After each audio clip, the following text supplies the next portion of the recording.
સંતરામ મંદિર નડિયાદ પોષી પૂનમ બોરા ઉછાળવાનું મહાત્મય છે અહીંયા.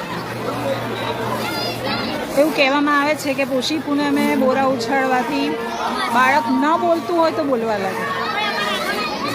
સંતરામ મહારાજનું સટ છે નડિયાદમાં. જય મહારાજ.